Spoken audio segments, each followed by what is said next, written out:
another edition of Active Living. We have our good friend, our traveling man, Jim Robeck here, and Jim's been traveling around the world again. He's traveled about every country that I know of, and then some, but we've got another trip, and he's just come back from Europe. So welcome, Jim. Well, thanks to be back, George. Good to be back in the United States, but it's always nice to travel. So what countries did you visit this time? Okay, this time we visited 5 countries. Went to the Netherlands, then Germany, Luxembourg, Belgium, and France. Wow, that's quite a trip. 5 more countries, so it's up to about 85 countries now that I visited so far in the last 8 years. Wow. So tell me, how long was this trip? This was a 14-day trip. Wow. So it started in the Netherlands. We flew into Schiphol Airport, and from there we had the first day to relax and just visit the city. So we spent the whole day. We got there Saturday about 8 o'clock in the morning, but we couldn't get into our room until after 3 o'clock. That's normally when you can have the room. So we actually ventured out into the city with my traveling partner, Samantha, and another fellow by the name of Chad. So we had a good 7 hours to spend down in the town.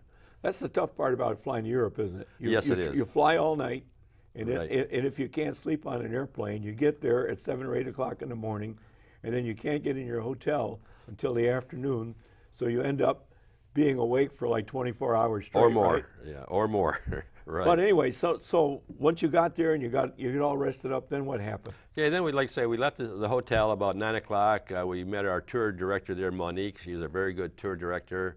Gave us some insights, what to do that particular day. So we followed her advice and went downtown. And to give you a little bit of background on the Netherlands, there's only about 17 million people that live there, and of that total, 750,000 live in Amsterdam.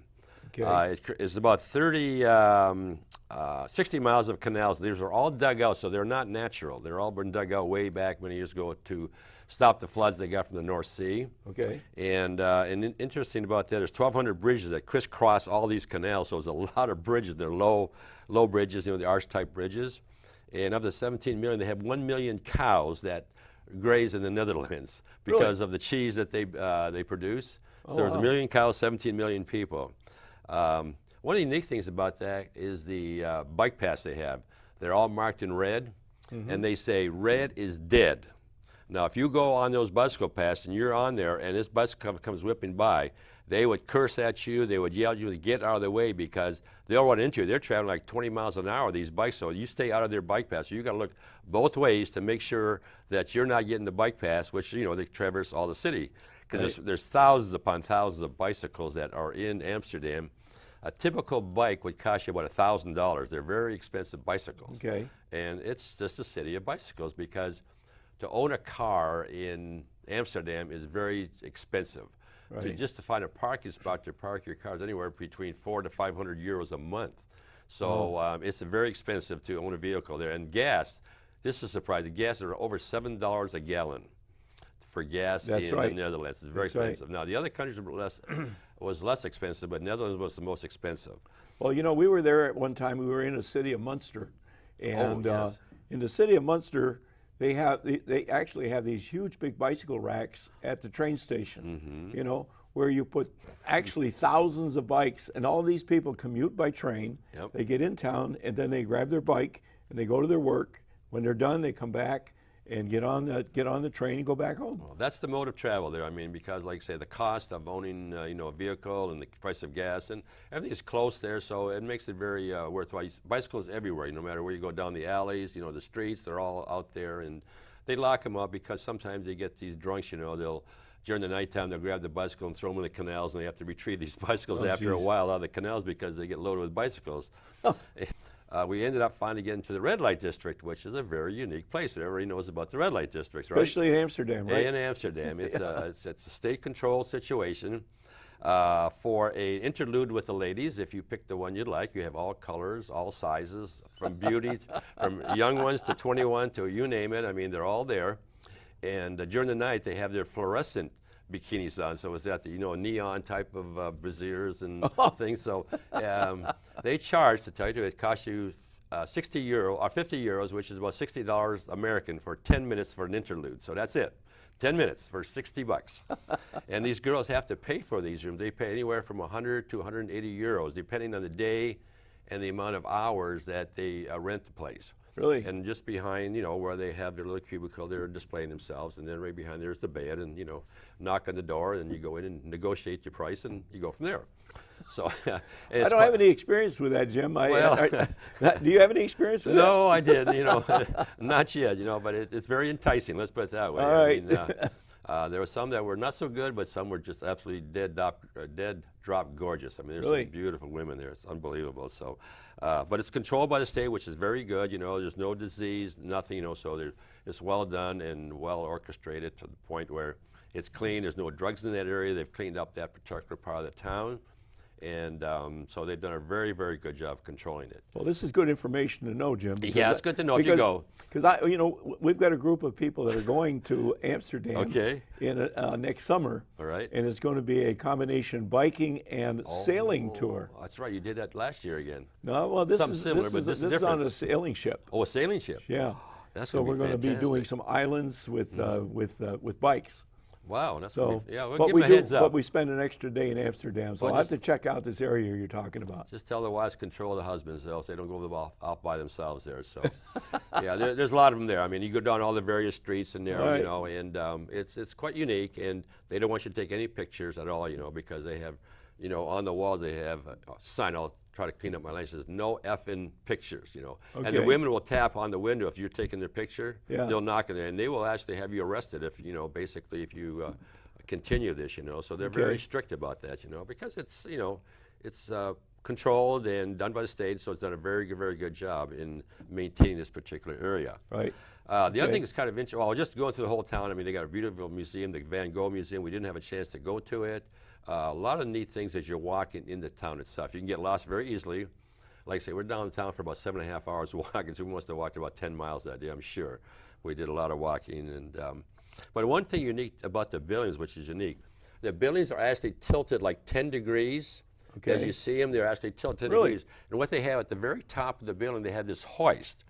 And if you live on a Okay. second or third floor, you have this hoist to bring your furniture up because the stairways are so narrow you can't bring the furniture up. So you have to take it through the windows and the doors that are in front of the building. So you see the buildings are tilted like 10 degrees. That's interesting. It's interesting. I saw it. So what's that? And, you know, they were tilted, and they had this hoist. You know, you bring up your furniture, whatever. That's something big that you can't carry up the stairs, so Right. you have to bring it up through the windows and the doors to bring your furniture in. And but it's hardly visible. But I mean, you can show the buildings. We'll see a picture in the when we put the video together, so you'll see that.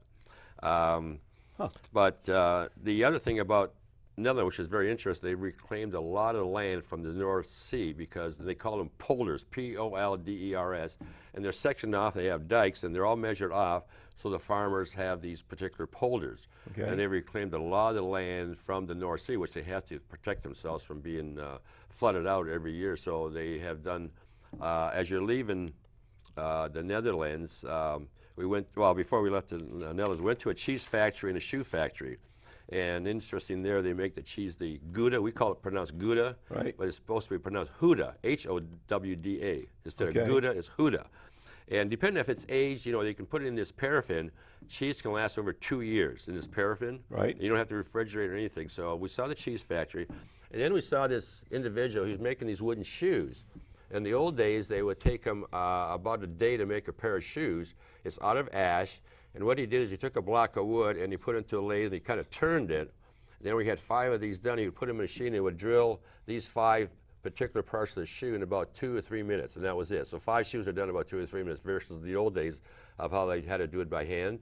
So it's kind of interesting how they do these shoes, and the people love to wear these. They wear it in water and such, and they last about a year, and they get worn out, and they have to replace them. So they don't last as long as we think they might. So, To me, they look extremely uncomfortable. well, they love them, I'll tell you. I mean, and the farmers and things of that nature, Really? that's where they wear them. You know, Oh. the dairy farms and such. So it's just something about them that they use, and they love their wooden shoes. I can say that. Oh, that's great.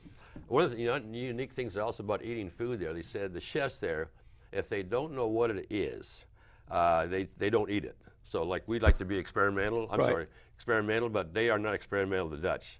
And so they said if they don't know what it is, they don't eat it. So that's what they basically do. There's about 10,000 windmills in Netherlands, you know, to Still. pump the water out. Yeah, there's still over 10,000 windmills. I didn't see that many, but there's a lot of these turbine farms, would produce electricity. Right. A lot of those are in the Netherlands today. So Interesting. it is, and surprisingly, the people there there's only about 4% are in farming. There's 70% in service industry and about 20% in technical stuff like the computers and such. Okay. So not a whole lot of industry there, but a lot of it's service and technical stuff there. How about tulip farms? They're famous for tulips. Yes, right? they are. They were not in bloom. We didn't see any because it wasn't the season. Right. I think it's early spring. But sometimes you see these pictures coming from there, and you see, it looks like miles of just tulips. Oh, I'm sure all it different is. colors. Yeah, all different colors. Yeah. Yeah. I've seen the pictures too, and they're just fabulous. No, we didn't have that opportunity while Okay. they were not in season at that time there. But as we were traveling out of the Netherlands, then the dike that crosses between the North Sea and the sea that they protect themselves with, it's actually 32 kilometers, about 19 miles. They built this like a dam, or I call it a dam. Sometimes they call it a dike. But a dike is different than a dike or a levee. A levee, which we have down in Louisiana, the Right. levees that raise the water. Right, right. But it's actually a dam. Okay. And they have controlled gates in there. They can let the water in. They said the worst problem is the water that runs down from Switzerland, that they roll into the rivers and try to Right. get rid of the water. So Right. that's why they have all these windmills and such. So, but Amsterdam is a unique place, something to see. You could spend 3 or 4 days there, and so much to see there. It's a wonderful town. People are great, and like I say, the canals there, the bridges, get lost in the city, and it's just one wonderful town to visit. Well, So we're going to be there next summer. next time you'll love it. I mean, spend as much time as you can there and see as what you can, because it's a great city. So once we spent 2 days in Amsterdam, now we're going to head into Bremen, Germany. And the first city we hit was Bremen. It's an old town, about 600 years old or longer. And the main thing in Bremen was the square, these cobblestone streets, and the squares, all the churches and the parliament buildings and such that are there.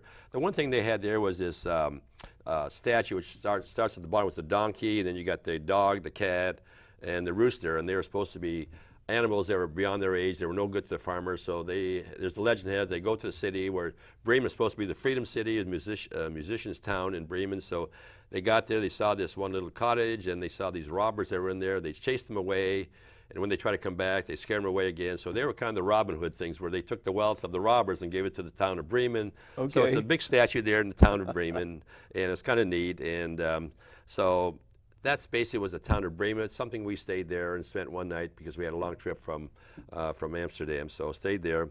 Then the next city we went to was Hamburg, which is an international port city, big city there. That's huge. And 2 main things there was certainly the red light district there, which they call the St. Paul's Pier, similar to Amsterdam, but they're not controlled by the state, so it's different there. It's more wide open. And the main thing there was St. Michael's Church. It was Martin Luther, was basically the Lutheran Right. minister that started the Lutherans, and a beautiful church there with the organ and such. It's huge. It's just massive, and you'll see some pictures as we have this video here. So, and from Hamburg, then we left there. We found out there's like 1,300 brewers in Germany. So there's a lot of brewing places where you drink beer. That's why Oktoberfest, they have all these drinks, and it was probably pretty good. Oh, So- yeah. Oh, yeah, exactly. Yeah, nothing like German beer. That's exactly right. Everywhere you go, and so 1,300 different ones to choose from. It's quite a variety. We end up in Berlin now. We go to Berlin, and we found out there that one of the things there, during the Second World War, 65% of the city was damaged or bombed out. And there's between 3.5 to 5 million people who live in Berlin, and about 500,000 or 500,000 are illegals that they know about. So it's a kind of a open city there. Are these the people that just kind of came in from Africa? It could have been, I don't know. They didn't comment on that. There was quite a Okay. few illegals. It's hard to count because they actually did not register. Right. And the main thing there, naturally, see the Brandenburg Gate, which is, the main gate was between East and West Germany when the Second World War was done. The Reichstag, which is the Parliament buildings, and we saw Checkpoint Charlie, where actually the Russians and the Americans, said right in the middle of the street there, they said this is an enter, do not enter, because you're leaving American Right. territory to the Russians, and they faced off with their tanks at one time there. They had a real issue there, but they quelled that, so it didn't really get into another war, I guess, Yeah. to say, between the Russians and us. I've been there. They have all kinds of devices that they used to check out the cars. Oh, yeah. They run them through like an area that had mirrors, so they could check underneath the underneath car car, yes, for any yes, kind for of sure. contraband going across the border and that type of thing. One thing we did see too, they took us to this Holocaust museum. These brick stones. They were square, you know. There was hundreds of them there. It was like for the Holocaust of the Jews. Right. And it was right across from the American embassy, which was real neat. But this thing was just massive, you know, and it's goes all different ways and these paths and such, you know, the alleyways and such. And there's a picture in the video. It's kind of unique. It was very nice to see, and you know, it gives you that really funny feeling there that, I mean, for all the, you know, the Jews that perished in the Second World War. And then basically, if you go down in Berlin, they have a lot of these streets. They have like these brick cobblestones where the wall used to be. They only got a section there about 300 or 400 feet they have maintained in Berlin. Right. The original wall. The rest have taken down. They got these, where they used to be in Berlin, you go down the different roads, you'll see where they're at, basically. Right. The unique thing about that was that their health plan in Germany, they pay like 15.5%. And the people pay 8% of it, and the companies pay 7%. So it costs them close to 3,000 euros a year. So that's why they get the universal health, and that because they pay the price to have it. And Which is probably cheap compared to what we pay. oh, I don't know. I'm pretty close to paying that myself. So except for the Medicare. Well, but if I'm not going to get Yeah, into the I know, political yeah. side of it, but if you have a family today Oh. and you're 40 years old, you're going to pay probably close to $14,000 or $15,000. It's expensive. It's very expensive. The neat thing about this, Potsdam is an area there where, you know, the Second World War treaty was established between Stalin, Churchill, and Truman. A beautiful site, and Potsdam was an area just absolutely gorgeous. And the unique thing about Potsdam was that when the three met, they had to come into this room all at the same time. So they had two doors, one from one side, this side, and Stalin came from this side. But what he did, they all came at the same time, so they didn't want to have one-upsmanship. So unfortunately, Churchill and Truman came in, but Stalin hesitated for a while before he came in. He wanted to be the star, you know, of Right. this thing. So, but it was unique where they met, in this room where they met. They all had to come at the same time. It was a small room, so there wasn't a lot of people except for interpreters and such. But in Potsdam, you could have bought property there back in the 70s, which maybe a couple $1,000s. Today they're worth millions of dollars. If you had Really? invested there, and some of our movie stars have bought property there, so they've stayed there. So, but Berlin is quite a nice city, very clean. You didn't see any aspects of the Second World War at all. I mean, it's just I've been there. wonderful. I've been there once, Jim, and there was one thing that they left in the center of town, and it was a church. They left the bombed out portion, the front Oh, they portion did? of the Oh. church, in the front of the main church, Right. and then they built a new church behind that. Behind it. But just to show what had Remnants, happened. Yeah, what had happened, yeah. and that they left the front of the church It's, bombed out like We that. didn't see that, but like I say, it's pretty well built. We saw the current premier or prime minister lives. I mean, it's a beautiful place that she lives in. Mm-hmm. Then we left Berlin. We went to a town called Bingen. It's on the Rhine River. It's getting close to all these terraced vineyards there. Unique thing about that, we took a river cruise. We saw about probably 20 castles on this river. You know, just beautiful castles. And also within the town of Bingen, they had a place there where they had these little houses that people bought or had a place for like a solace place to go. They paid 120 euros a year. Used to be an old railroad station out there. Got their flower gardens and vegetable gardens, and then they'd maintain, but they own homes in the city. Right. It was kind of neat. It was very pretty. It was in a park. You could stroll down there. It was really a nice, quiet place to go on the weekend for themselves, Right. instead of being at their houses. Kind of like a mini getaway. Exactly, it's exactly what it was. And then from there we went to Heidelberg, which is another old city, about maybe 600-700 years old.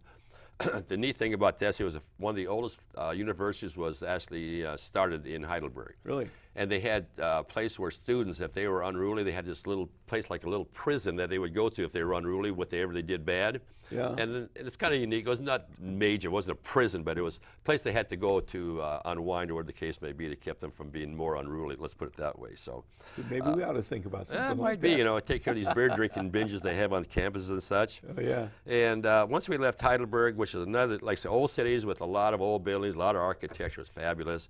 Went to the Moselle Valley, which is all the wineries are at. Oh, boy. Oh gosh, it's so pretty. All these villages and such along the river, and they make their Riesling wine there. They make it different than what we do in California. Ours are irrigated. They do not irrigate their wines in the Moselle Valley, and there's a different taste than what we have here.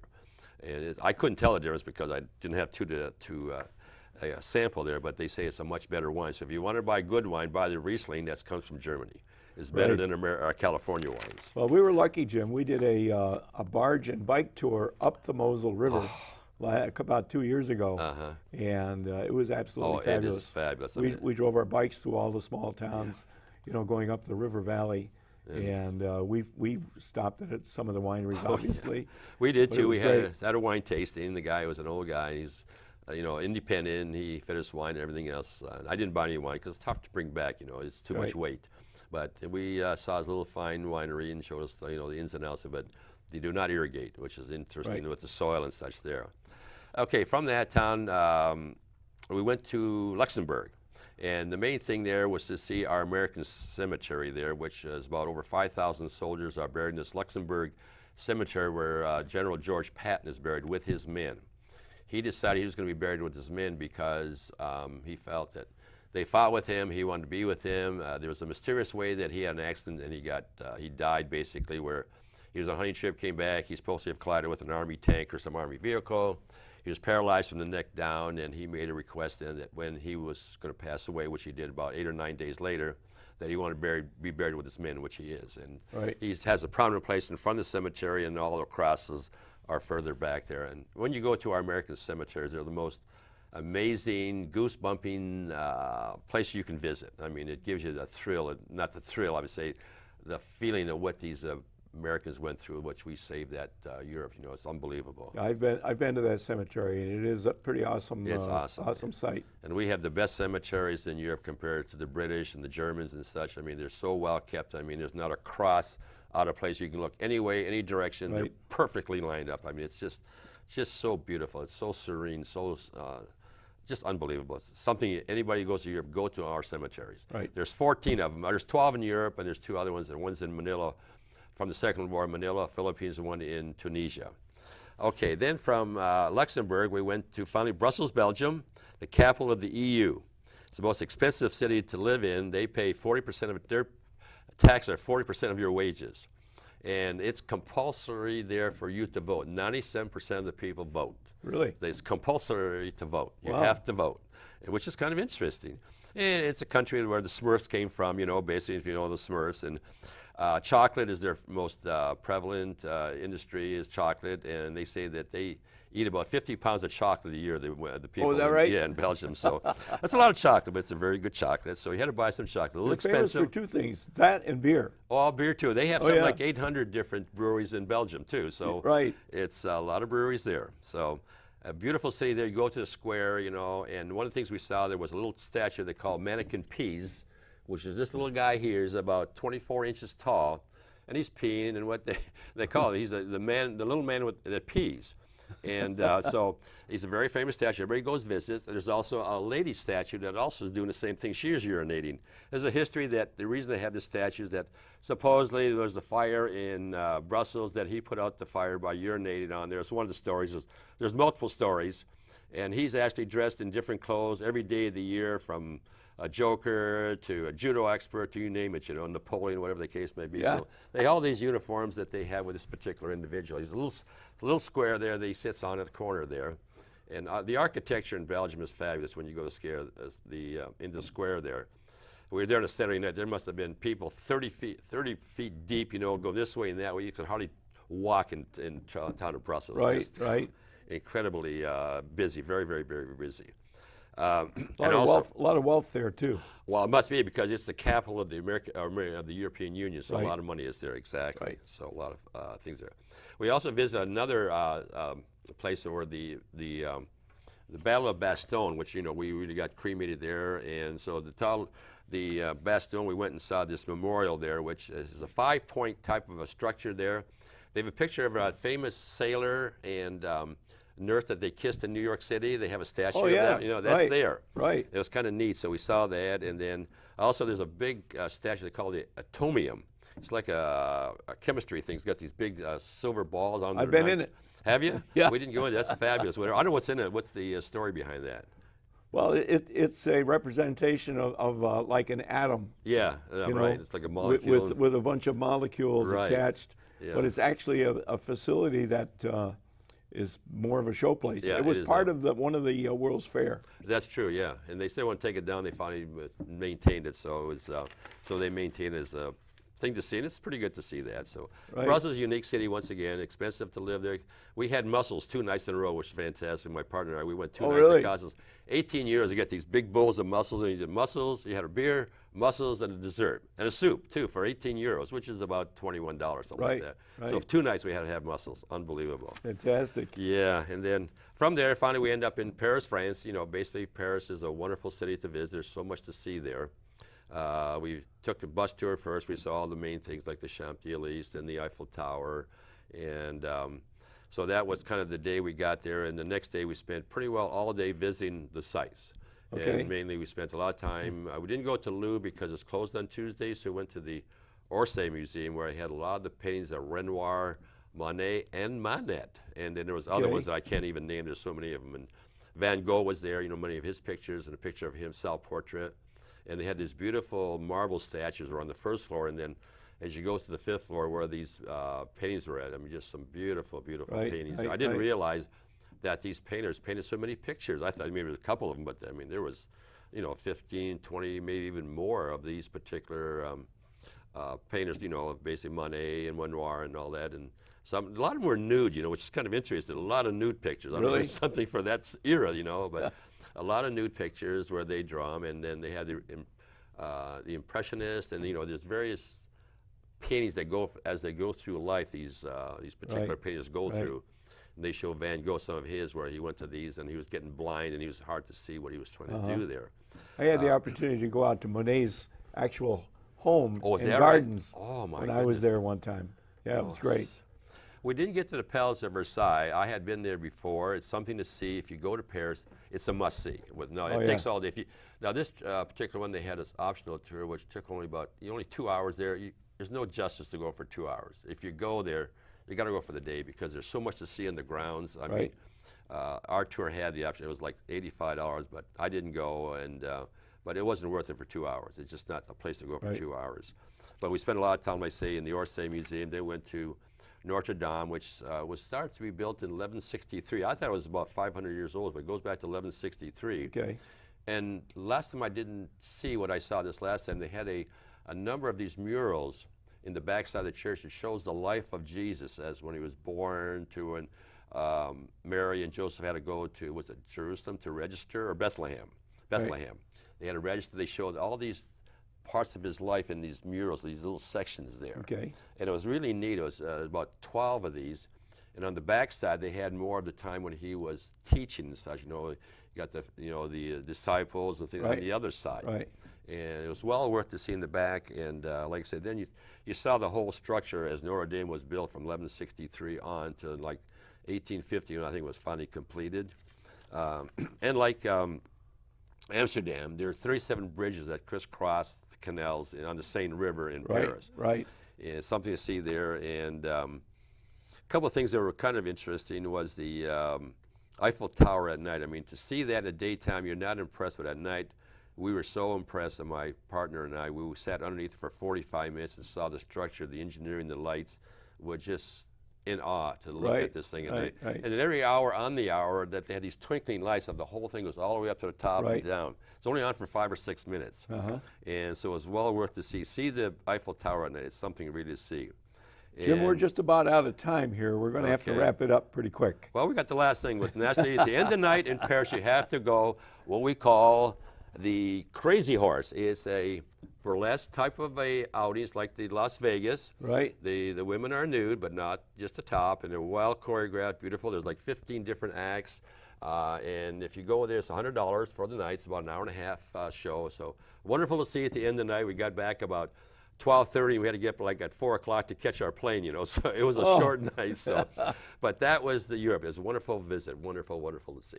Great. Well, Jim, thanks a lot. You've really enlightened us about a little bit about Europe. Right. And I can't wait to get back there. You'll enjoy it, definitely, It's without gonna a be doubt. fun. It'll be Well, wonderful. thanks for joining us. You're welcome.